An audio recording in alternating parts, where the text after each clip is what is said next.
Dunque, niente titolo a Misano per Marc Marquez, dopo che c'era la possibilità, dopo il sabato, doveva uscire da Barcellona con più di 185 punti per avere il primo match point, ma niente. Prima di andare avanti però ragazzi, è importante iscriversi al canale, attivare la campanellina delle notifiche e facciamo questo test. Se siete dal telefono, cliccate sul tastino hype, questa nuova funzionalità di YouTube. Più ne facciamo e più il video salirà, quindi cliccate quel bottone così cresciamo insieme e poi ascoltate bene, aprite le orecchie. È importante iscriversi per due motivi. Il primo è che siamo ancora in gara per arrivare a 10.000 iscritti entro Misano, è molto difficile ma ce la possiamo ancora fare, e il secondo motivo è perché ci vediamo a Misano, il prossimo GP sarò in giro per il paddock un po' ovunque da venerdì pomeriggio fino a domenica e per questo quindi è importantissimo iscriversi al canale perché oltre al classico dopo gara che uscirà intorno a martedì prossimo, questa volta uscirà anche un altro video prossimamente che secondo me può essere una cosa molto figa. Vi anticipo qualcosa con questa sovraimpressione e vediamo cosa ci salta fuori perché ci sarà da divertirsi e perché ci sarà, ci vedremo là, quindi fatemi sapere nei commenti se anche voi ci sarete a Misano e poi fatemi sapere anche cosa ve ne pare di questa nuova qualità perché ho comprato una nuova lente alla fotocamera che appunto dà un po' più di qualità ai video e al canale. E a proposito di paddock, è rispuntata la voce che Dorna potrebbe separare il paddock della MotoGP da quello di Moto3 e Moto2, un esperimento che era stato tentato già 10 anni fa ma non fu poi attuato. Io spero che non vada in porto questa nuova idea perché secondo me ci perderebbero troppo le classi minori che già ad avere meno minuti nei turni a disposizione si ritroverebbero pure questo, cioè le vogliono completamente distruggere. Andrebbe a finire che quel paddock lì ipotetico di Moto3 e Moto2 sarebbe completamente isolato mentre la gente va solamente in quello della MotoGP. Io spero che non prenda piede questa idea perché è bello vedere anche il paddock in questa maniera, come se fosse un'unica famiglia, senza distinzioni di Serie A o di Serie B. Sono arrivate le ultime ufficialità per gli ultimi incastri del motomercato, con Miller che rimane in prama, che quindi Oliveira rimane a piedi e si parla di Superbike o di fare il tester in aprile, anche se comunque Savadori ha il contratto fino al 2026 con Noale, magari comunque lo prendono in maniera come fa Yamaha, ad esempio, che ha più di un tester, poi Morbidelli, Marini per il 2026 rimane in Honda e Zarco per il 2027 compreso, quindi con questa strategia della Honda mi viene a pensare che ci sarà una sella libera per un top rider nel 2027 che andrà al posto di Mir o Marini, dato che Zarco per quell'anno sarà ancora con Cecchinello, quindi non so, un Martin o un Bagnaia come top rider in Honda, anche dal lato Yamaha comunque al posto di Rins, quindi ci saranno dei cambiamenti per il 2027 e il mercato del prossimo anno sarà un effetto domino molto molto interessante. Sono già carico e non vedo l'ora di vedere cosa succede. Ed è ufficiale anche il passaggio di Lunetta in Bosco Oscuro in Moto2, bel colpo, molto interessante e soprattutto team tutto italiano. Bosco Oscuro è uno che i talenti li sa addocchiare e sono sicuro che Lunetta potrà fare bene questo percorso. E l'ultima ufficialità riguarda l'acquisizione, con conseguente annuncio in conferenza, del team Tech3 da parte di Gunther Steiner. C'è già un video sul canale dove avevamo parlato di questa possibilità dopo che erano uscite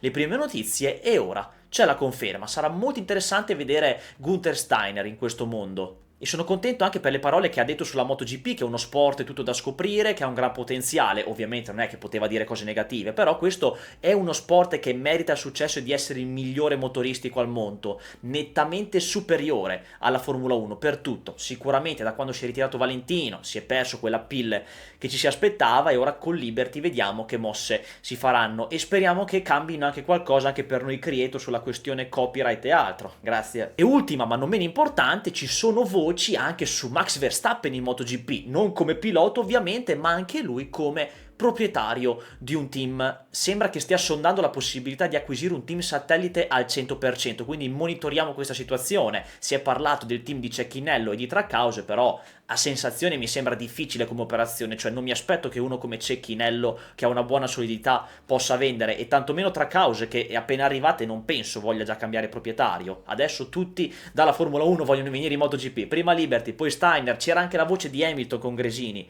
se vi ricordate, ci vogliono colonizzare. Quindi Barcellona, solita pista senza grip, l'aderenza non si sa neanche cosa sia qui e io spero che vengano fatte delle modifiche con una riasfaltatura perché secondo me sarebbe anche ora e non si può andare avanti così tanto, penso che anche a quelli della Formula 1 vada bene, ma comunque altro successo per Piqueiras in Moto3, una vittoria ben ottenuta dopo una buona strategia e rimonta su un Rueda che era tornato più sui suoi livelli questo weekend, infatti lo abbiamo visto davanti nelle varie prove tranne nelle qualifiche dove è partito in terza fila, ma il passo ce l'aveva e l'ha fatto vedere. Un Piqueiras che quindi tiene ancora a galla questo mondiale, anche se ora lo può perdere solamente Rueda, perché 62 punti di distacco sono comunque molti. Adesso al pilota KTM gli basta gestire, anche se lo stava comunque facendo in queste ultime gare, pure se non era molto competitivo. Peccato per Chiles invece, che esce dai radar di questa gara dopo il lungo in curva 1, dopo che ha rischiato molto, gli si era intraversata molto la moto, andando pure in pendolo, rischiando di tamponare proprio Piqueiras, altrimenti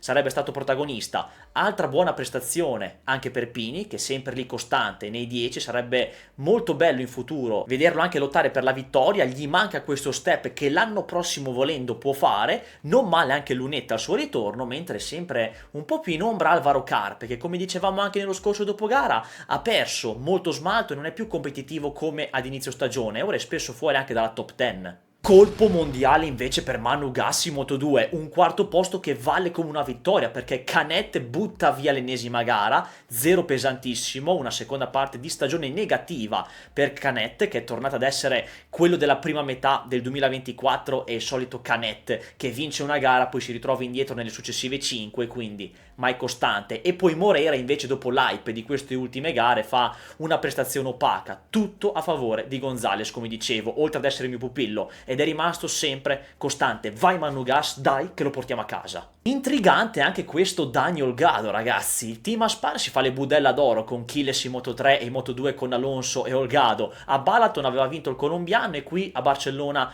lo spagnolo. È un Olgado che da rookie sta manifestando un po' il pilota che è sempre stato, molto costante, che però da quello che vedevamo in Moto3 gli mancava sempre quel qualcosa per la vittoria, quello step. Secondo me è un buon pilota, non un talento alla Alonso, per farmi capire, ma un pilota affidabile che i risultati te li fa, e se continua così l'anno prossimo, dopo una buona annata da rookie finora, anche lui sarà uno di quelli che potrà lottare per il titolo, come David Alonso. Sarà molto interessante il prossimo anno. Ci sono stati vari contatti questo weekend, come sappiamo, e partiamo da quello fra Aldeguer e Bezzecchi, dove non c'è molto da dire. È un classico incidente di gara dove qui per Bezzecchi c'è solo la sfiga, cose che possono capitare. L'unica cosa è che io non sono uno di quelli che tenderebbe a penalizzare questi tipi di incidenti dove uno si infila in uno spazio che c'è senza forzare, facendo un sorpasso pulito, perché è una cosa che può capitare questa, non è ovviamente uno che lo fa apposta e tantomeno un ingresso forzato dove non ci stai. Secondo me è un classico incidente di gara che nelle corse può capitare, dove uno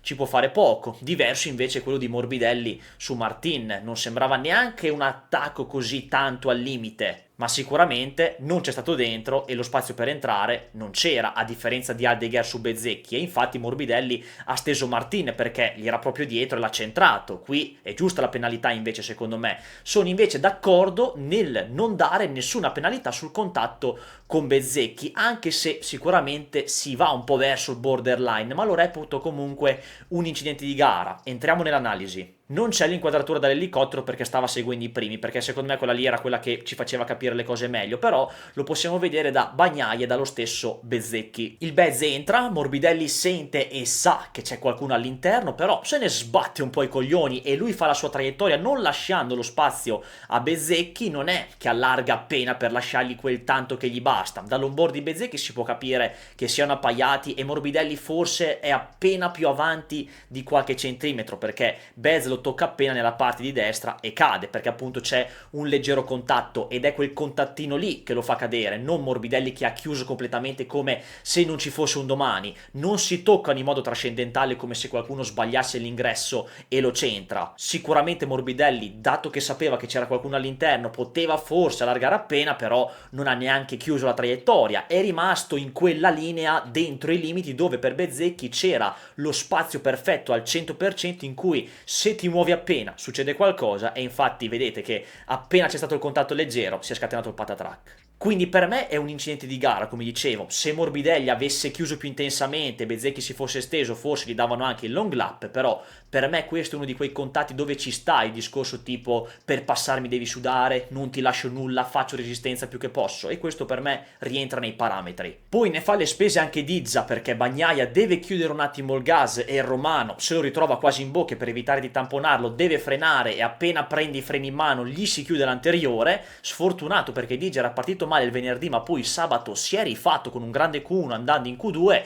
e un'ottima sprint dove aveva anche ottenuto tra l'altro il podio. Poi sia lui che Morbidelli non hanno fatto una bella partenza in gara e si sono ritrovati nel gruppo dietro. Poi Digia è ripartito, ma il team poi l'ha fermato per fargli risparmiare dei chilometri al motore e anche energie per lui in vista di Misano. Morbidelli però ragazzi c'è sempre quasi in mezzo a queste cose, tralasciamo il contatto con Bezzecchi che come vi ho detto per me è un racing incident, però anche con Martin causa lui il contatto, se non stende qualcuno si stende lui da solo perché comunque ha buttato via un'altra gara. Io dico che il tempo sta veramente scadendo per Morbidelli e l'anno prossimo potrebbe essere l'ultimo a livello definitivo perché è da un po' di tempo che viene salvato trovando qualche sella in giro qua e là senza aver portato a casa risultati importanti, perché anche quest'anno ha deluso un po' le aspettative dopo che conosceva la GP24 con un anno in più di esperienza. Fortunatamente almeno ora sta pascolando un po' di meno ed in impeding con lui non se ne vedono più di tanti.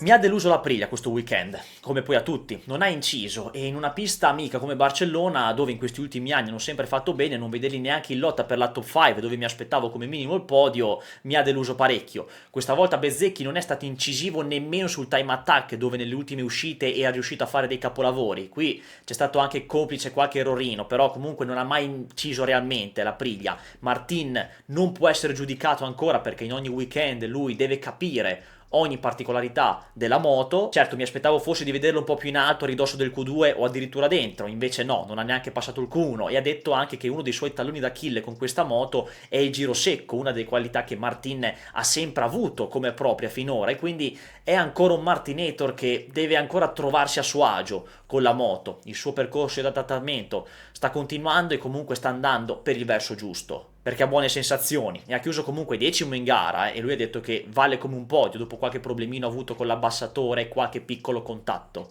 Queste KTM sono proprio belle da vedere, una bellissima bagarre nella sprint così come quei primi giri dove c'era stata una bella battaglia con Marquez e Quartararo, che poi lo sappiamo che durano solamente 2 cure, però meglio che non vedere nulla. Sarebbe bello vedere battaglie che durano di più, però ahimè con le MotoGP di oggi è molto improbabile. Sarebbe anche bello vedere questi piloti come Acosta e Quartararo pieni di talento su una moto che possa essere o la Ducati oppure allo stesso livello della Ducati dove battagliano alla pari. Ne vedremo delle belle sicuramente. Tornando invece alla KTM, sì, Acosta paga ancora la scelta della morbida al posteriore, che tra l'altro che cazzo di sorpasso ha fatto su Ogura nel Q2 all'esterno, una gioconda, spettacolare, però sì, ha detto che con la media rischiava di stendersi e piuttosto ha messo una soft dove comunque ha fatto quarto, e una KTM comunque nel complesso è finita sul podio, quella di un grande Enea Bastianini che ha proprio confermato il suo essere ritornato, quindi intorno all'8ª posizione alla fine del campionato può finirci, meritatissimo questo podio, come sarebbero stati meritati anche gli scorsi, però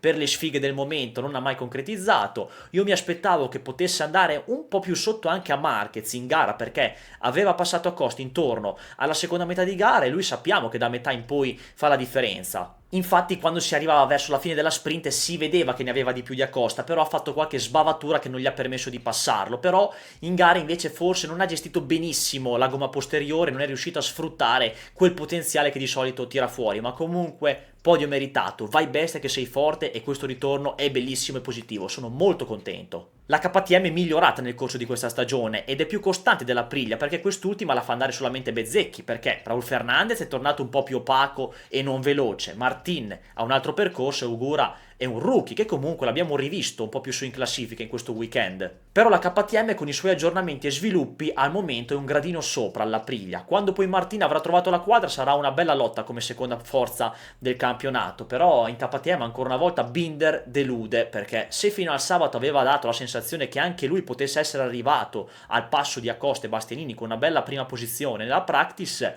in gara è tornato un po' il solito Binder e ci ha fatto vedere che è ancora un livello sotto. Di Viñales non si può parlare e giudicare perché è tornato dall'infortunio, però l'avevamo visto all'inizio che era uno dei più veloci della KTM e quindi con questi sviluppi anche lui potrà essere della partita. Peccato che si sia fatto male proprio quando la KTM stava iniziando a tornare competitiva anche con gli altri piloti. È positiva anche la Honda, perché con Marini riesce ad essere costante. Questa volta lui molto bene anche sul giro secco, mentre Mir mai in partita, neanche sul time attack dove di solito erano dei migliori degli alfieri dell'ala dorata. Invece no. Come vi dicevo nello scorso video, attualmente mi prendo un Marini costante che ti porta a casa risultati rispetto a un Mir che come pilota e talento è più forte di Marini, ma che in soldoni adesso non ti porta a casa niente, perché o è sempre per terra oppure fa prestazioni nulle come questa di Barcellona. E mi delude ancora Zarco, perché è tornato ad essere veloce un po' come nelle gare di inizio stagione, però cazzo si è steso ancora, è caduto parecchie volte Zarco da questa seconda metà di stagione in poi, togliendo le volte in cui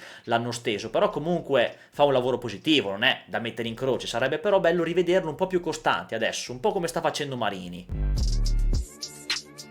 Già da quando si è arrivati qui a Barcellona si intuiva che potesse essere un weekend dove Marc Marquez non avrebbe vinto e che suo fratello Alex poteva avere quel qualcosa in più, e infatti è stato così. Alex ha fatto un weekend praticamente perfetto, meritato al 100% perché è stato nettamente più veloce, però nella sprint ha fatto una bella pollata, cioè è stato un pollo. Chiaramente forse ancora la poca esperienza nel gestire quel tipo di situazioni e forse un eccessivo rilassamento magari l'hanno portato a sbagliare ed è stato un po' uno shock. È sicuramente esperienza in più per lui che non fa mai male ed è meglio che sia capitato nella sprint, però poi in gara si è rifatto rispettando i pronostici e Marquez, come da pronostici, stando su questo discorso, ci si aspettava che non avrebbe potuto fare la differenza. Non è stato storicamente questo un circuito dove lui ha stradominato, infatti ne aveva di meno rispetto ad Alex e se avesse spinto un po' di più forse sarebbe anche caduto, perché comunque in gara non è che ha mollato, anzi qualche rischio di troppo se l'è preso, ci ha provato ad andare a prendere suo fratello e questa sua indole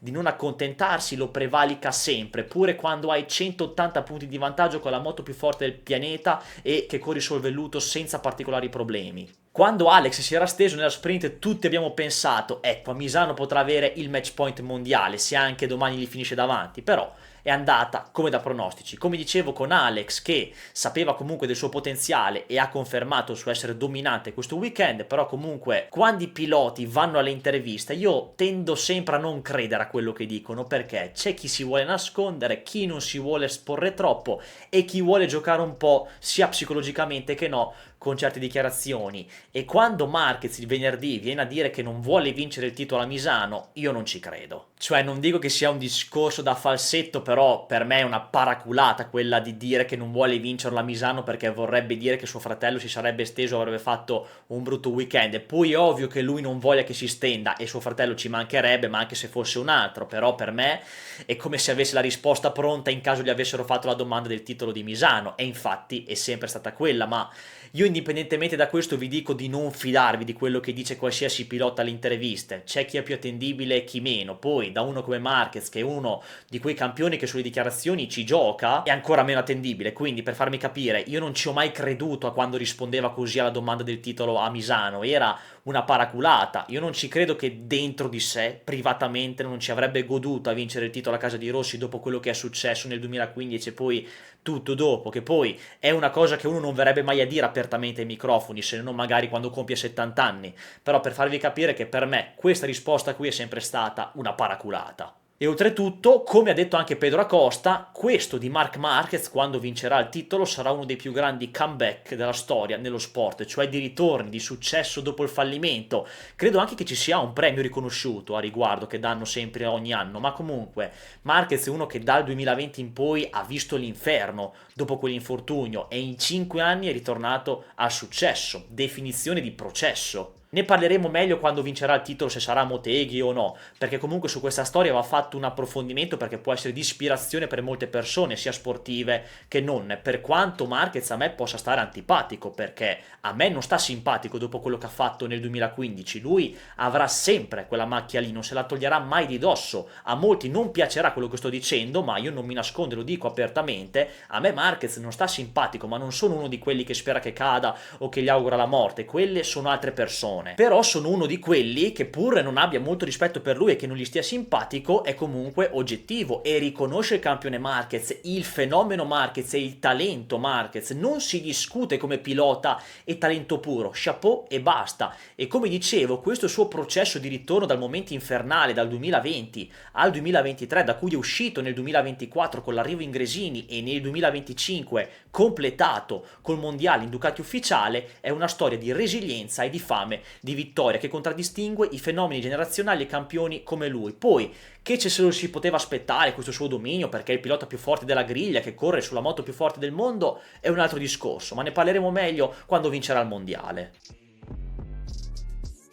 Ragazzi, io la situazione di Bagnaia non me la spiego, cioè è veramente surreale, io non so cosa cazzo possa star succedendo perché era in fondo ragazzi, era praticamente ultimo ragazzi, ultimo dietro ai tester, lo sa anche lui questo, in una pista dove l'anno scorso aveva vinto e le condizioni erano più o meno le stesse, se vogliamo stare a confrontare le condizioni e i tempi tra un anno e l'altro come ho visto fare in giro sul web, questi sono i numeri, ok, ad esempio in qualifica è andato più lento e in gara pure, anzi la gara in generale è stata più lenta di 3 secondi rispetto lo scorso anno con circa le stesse condizioni, ma qui ora non c'entra neanche il grado di differenza tra le condizioni dell'asfalto, di umidità o altro, cioè è come se ci stessimo arrampicando sugli specchi per trovare degli alibi, perché è passato da primo a ultimo o comunque neanche in zona punti fino al sabato, è una cosa inspiegabile. E come vi avevo detto nello scorso dopogara sulla modifica alla moto del Balaton Park, dove sembrava che ci fosse stato un bagliore di speranza e che aveva ripreso in mano la moto, aspettiamo, vi dicevo, aspettiamo, e lui, da come ha anche detto, era convinto che quella modifica dell'Ungheria potesse andare bene a Barcellona, invece no, tutto l'opposto, è la classica annata storta, veramente al massimo, perché non gli entra nulla, non gli riesce niente e appena pensa che magari qualcosina si è migliorato, sbam, viene ributtato giù. E a questo punto io, se fossi lui, smetterei di dire abbiamo trovato questa modifica, sembra che vada bene, magari siamo nella direzione giusta, possiamo aver trovato qualcosa. No, io non direi più queste cose, sia per non dare false speranze ai tifosi, anche perché si rischia di fare un po' una figura di merda, piuttosto io andrei ai microfoni a dire sì, ho i soliti problemi, senza dire le modifiche che magari fanno sperare qualcosa, le teniamo riservate e stop, senza far presagire qualcosa. Ma qui non è neanche più una questione psicologica, secondo me, che come vi ho sempre detto per me è la prima causa, anche se dal lato tecnico la GP25 si vede che ha qualche lacuna rispetto alla 24 e che le altre case si sono avvicinate, perché Marquez e non ne parliamo perché è di un'altra categoria, con Diggia si vede che ha qualche problemino, ma podio comunque lo fa comunque perché Diggia ha fatto un bel weekend in remoto se togliamo la gara. Io veramente non so spiegarla sta cosa qua, posso capire che il lato psicologico possa influire di più di quello tecnico, ma secondo me abbiamo sorvolato entrambe le cose e non sto parlando del complotto come dicono gli ignoranti, no, io di quelle cose non ne voglio neanche parlare, a meno che non ci faccia un video dove smontiamo tutte le teorie complottistiche, anzi presto ci facciamo un video su questa cosa qua, però veramente io non so più spiegarmi questa situazione. Questo sicuramente ovviamente non è il Bagnaia che conosciamo e che abbiamo sempre visto, è che c'è sia la versione del campione che sa vincere, sia quella che appena comunque è in difficoltà riesce ad uscirne fuori. Questa versione di questo Bagnaia è anormale, lui proprio deve dire fate finire al più presto questa stagione, iniziamo subito la prossima perché non può andare peggio di così, cioè potrà essere battuto anche un altro anno da Marquez, ok, ma essere così lenti e inferiore un altro anno vuol dire fare ancora peggio, eh? Se ora siamo a questo livello qui, che è già tragico, non oso immaginare se il prossimo anno ci potrebbero essere altre cose che ci fanno dire che è un'annata storta, sarebbe ancora più tragica ancora. E alle interviste, dato che ogni tanto parlavo del linguaggio del corpo, io qui proprio l'ho visto abbattuto al sabato, cioè aveva pure la barba un po' più lunga del solito come se fosse uno stravolto, la faccia sciupata, cioè anche per lui andare alle interviste secondo me deve essere proprio logorante a dire sempre le stesse cose, sentire circa le solite domande, cosa sta succedendo, come sei messo, lavori con la squadra e tutto il resto. Farei anche del silenzio stampa, tanto ha detto anche lui giustamente che è un disco rotto perché si rompe il cazzo anche lui, sono sempre le stesse cose da dire. E infatti in questi ultimi GP diciamo questo è il peggiore dell'anno per Bagnaia finora, non si fa neanche in tempo a dire questo, che quello dopo, il weekend dopo è ancora peggio, cioè è veramente una situazione che si può risolvere solo fidandosi del processo, stop, finisce la stagione e si va avanti per la prossima senza farsi troppe paranoie, quest'anno va così e stop. E se l'anno prossimo va peggio ancora, vuol dire che finisce fuori dai 5 a fine campionato, che già lo rischia anche quest'anno, se si continua così. Poi quando arriva la gara sappiamo che vediamo un altro Bagnaia, e ha fatto una gran partenza dove si è bevuto un bel po' di piloti arrivando fino alla 12ª posizione, così come Bastianini che anche lui è partito bene. Bagnaia ha parlato sì di un nuovo forcellone anche da linea e di un serbatoio diverso, però niente in tutto. Dai, come dicevo prima, dire le modifiche secondo me non ha neanche molto senso adesso, cioè va bene, ok, le modifiche, però non sono così trascendentali, non svoltano. A Balaton sembrava che magari fosse stata fatta qualche modifica importante perché si parlava di centimetri, però appena arrivato qui è bastata l'FP1 per gli abbattere il morale. Forse in gara, guardando anche le previsioni comunque dei dati, se avesse gestito un po' meglio la gomma posteriore avrebbe potuto fare anche quinto. È stata una gara positiva se guardiamo il weekend negativo. E adesso vi lancio un'analisi. Sappiamo che Bagnaia ha iniziato l'annata dicendo: voglio evitare di fare gli errori, le cadute stupide del 2024 perché allo scorso mondiale l'ho perso così. E se forse proprio questo potrebbe essere uno dei blocchi mentali che non lo porta ad essere un pelo più competitivo, non dico a livello di Marquez, ma appena meglio. Cioè, mi spiego, lui ha ribadito anche in questo GP che ha rischiato di stendersi molte volte e che è meglio rimanere in piedi che stendersi. Ovviamente è ovvio che è meglio non cadere e finire le gare, ma se invece corressi in una maniera dove cerca sempre il limite della moto all'estremo, un po' come ha sempre fatto Marquez nella sua carriera e soprattutto negli ultimi anni con la Honda, che tra un po' rischia di spaccarsi tutto definitivamente, cioè forse, e lo dico da ignorante dal lato tecnico perché non sono un pilota, il massimo che abbia guidato a due ruote è il mio Piaggio con una marmitta modificata, ma non sarebbe meglio provare ad alzare l'asticella del limite, provare ad arrivarci anche a costo di scivolare delle volte, perché